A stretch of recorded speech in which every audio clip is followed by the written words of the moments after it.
Hi, it is the 25th of September. This morning's tea is Lover's Leap Orange Pico, which is a Ceylon tea. It's one of my favourites. I'm going to keep this vlog short and sweet and just get straight on to reviewing Dixit, which has been requested. I've got Dixit on the table right here. I'm keeping mine in the Dixit Journey expansion box because, very handily, they've included slots to keep various different expansions and the base game in. Dixit is a very creative game in which you have a number of cards with different artworks on them, and what you have to do is one person will describe one of the cards in their hands in some way. So picking this one up, I might say, oh, this reminds me of Atlas, who held up the sky, so I will say Atlas, and I'll put it face down. Then everyone else has to pick the card from their hand that they think best matches that.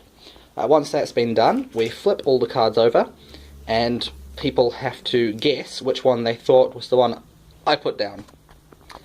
They do that by voting with these little chits for, if, say this was number 2, so you might go, I think it's number 2, and put that down there.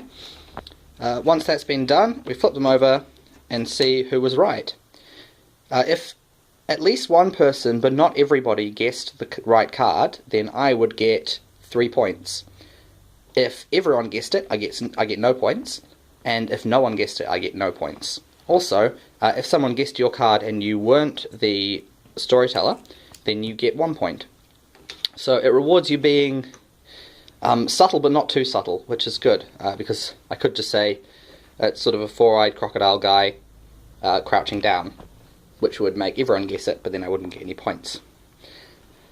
This game I recommend for sort of calming down moods. Maybe you've played a really aggressive game and you want to do something where you're just engaging in interesting thought. It's good as an imaginative exercise. I've even used some of the cards to sort of start off improvisation exercises, so I might give someone a card as an ask for, and then they would try and tell a story based on the image on the card, which has been good as an educational tool.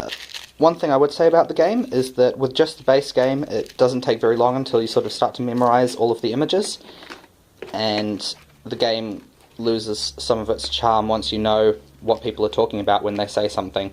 So I would recommend, once you've played the original a little bit, to start getting some of the expansions. I have enough now that I'll see a card and not remember it at all, not remember having seen it before, which is pretty good.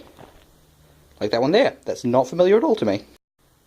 I would consider Dixit to be a good alternative to Cards Against Humanity for anyone who's a fan of that game but wants to sort of play things with their family where they won't think that they're a terrible person. And what you do is you describe one of your cards in some way. So I might look at this one and I'll say,